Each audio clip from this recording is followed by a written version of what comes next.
خلاق عالمیان کلام محکم میں اپنا تعارف ان الفاظ میں کراتا ہے، بسم اللہ الرحمن الرحیم، ان اللہ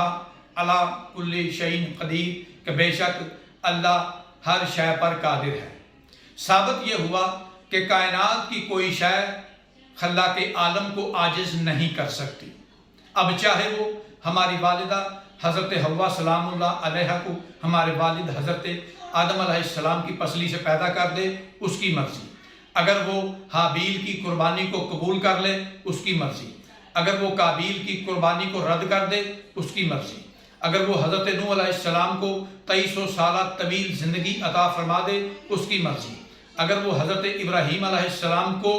آگ سے بچا لے، اس کی مرضی، اگر وہ حضرت اسماعیل علیہ السلام کو ذبح ہونے سے بچا لے، اس کی مرضی، اگر وہ حضرت اسحاق علیہ السلام کو قوم بنی اسرائیل کے انبیاء کا سرخیل قرار دے دے، اس کی مرضی، اگر وہ حضرت ایوب علیہ السلام کو بیماریوں سے شفا عطا فرما دے، اس کی مرضی، اگر وہ حضرت ادریس علیہ السلام کو آسمانوں پر زندہ اٹھا لے، اس کی مرضی، اگر وہ حضرت عزیر علیہ السلام کو سینکڑوں سال نیند سلانے کے بعد زندگی عطا فرما دے، اس کی مرضی، اگر وہ حضرت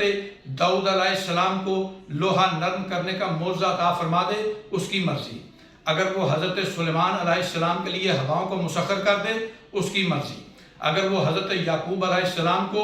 یوسف کے کرتے سے بینائی لوٹا دے، اس کی مرضی، اگر وہ یوسف علیہ السلام کو کنویں سے نکال کر مصر کا بادشاہ بنا دے، اس کی مرضی۔